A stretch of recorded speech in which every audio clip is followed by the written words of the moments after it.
Good evening, everyone. Tonight we're going to speak about Shabbat, the eternal covenant between God and the nation of Israel. I'm going to try to cover everything, all the general rules about Shabbat, the importance of Shabbat, the secret of Shabbat, and hopefully we'll be able to cover everything from A to Z.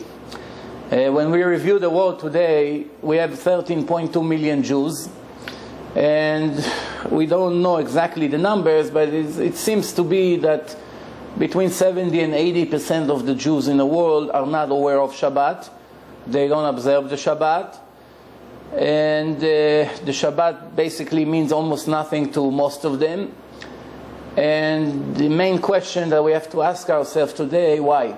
Why we got to a situation that the majority of the nation of Israel ignoring this covenant that God made with the Jewish nation 3,320 years ago, and it seems that it doesn't bother them so much. Well, I've been giving lectures for many years and met so many people all over the world, mainly here in the United States, but I found that ignorance play a big role here, and most of the Jews have no idea what the Torah is. And after we educate them and we show them the basics, right away they change their approach completely. And they begin to review Shabbat as something completely new to them. Apparently ignorance is the biggest danger to the life of a person. Why? In everything, not necessarily only in religion.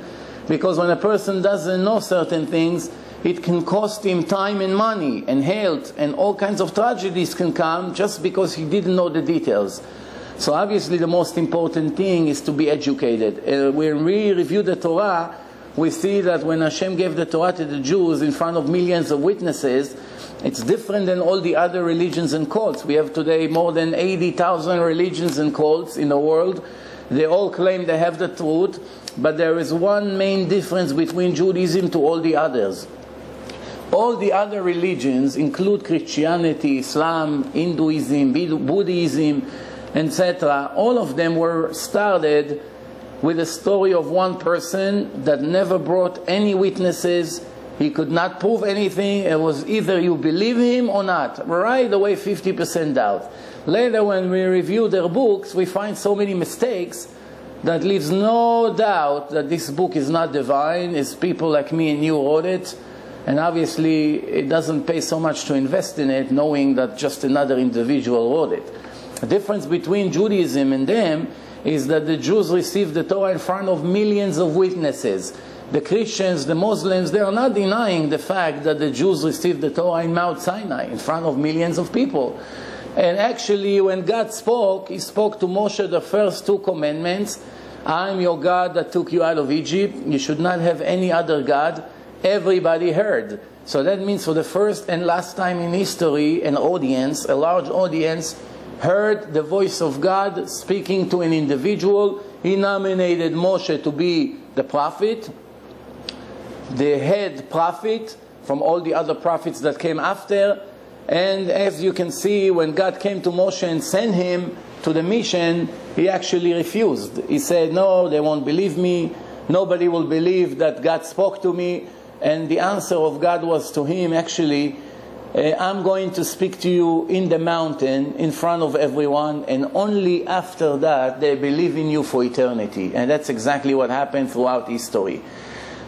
So the Jews heard the commandments. When God came to read the third commandment, as you can read in Parashat Yitro, the Jews were panicking. They started to scream to Moshe, please, we cannot tolerate that. It's very hard for us.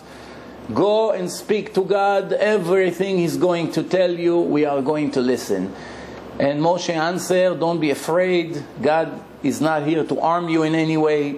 It's only a test. He wants to see if you're going to follow His mitzvot, to keep His mitzvot, His commandments, all the obligations that He sets for you in this holy Torah today. And obviously, there will be a reward follow. As the Torah says in many places, I'm testing you today to see what's in your heart. Do you love me or not? Or I'm testing you today to see, will you keep my mitzvot or not? And obviously right after that it says, what for? What is the purpose of this test? to reward you in your end, which means when you end this period, your life right here on this planet, eventually, as the Torah described, the soul will exit the body and go up to God. There will be a trial, 1-year trial, 12 months. The life of a person is being reviewed from A to Z. Everything is being reviewed carefully, even the thoughts, every event from age 0 to the moment of death. And after that, a person is going to get either rewarded or, God forbid, punished for all the things that he did against God's orders. And that's basically, in general, the rules of the Torah for the Jewish nation. Also the Goyim, they have 7 laws to keep, the non-Jews, the Gentiles. It's a much easier test for them, but the reward is also easier. And this is the general rule so far. So, as we move on, the Torah described that when Moshe received the Torah, it wasn't only the written Torah. It was a combination of the written and the oral laws. Many of the questions that people ask today against the Torah come from not knowing that the Torah is a combination of a written and an oral Torah.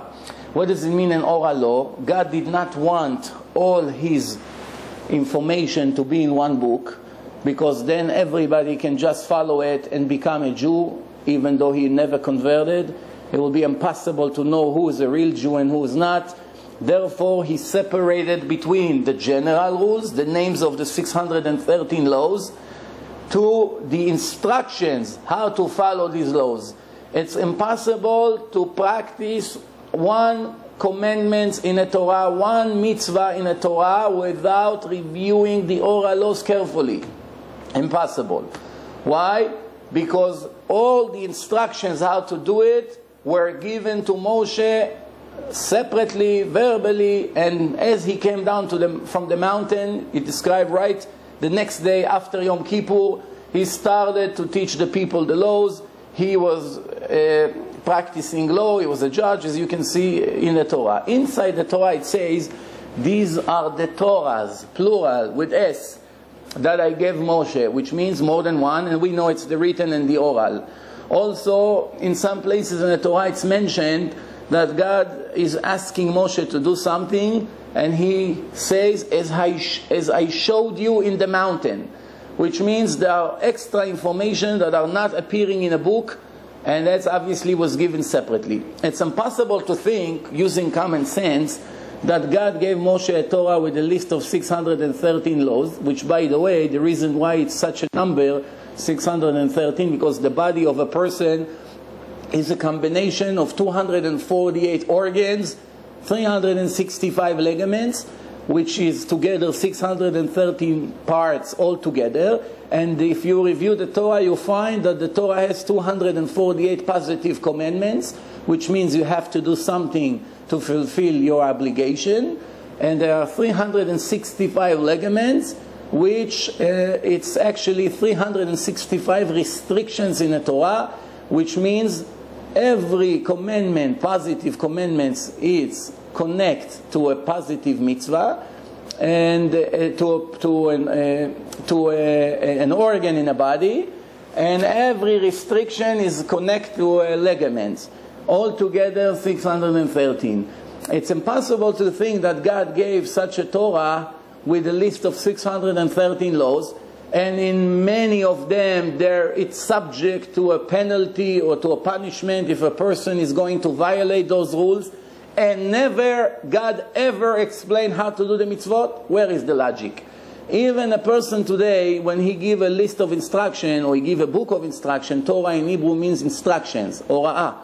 So when a person gives instructions and it's subject to penalty, of course he has to explain you what he wants from you. If he does not explain you the requirements, obviously he cannot punish you and he cannot reward you because he didn't know what you have to do. So it's needless to say that this kind is pretty obvious. As we go on, we see that the Torah said that God came to Moshe before he actually gave him the Torah, and he said, I have a precious gift, and I want to give it to my children, the nation of Israel. As the Torah says, Banim atem leHashem Elokechem, you are my children,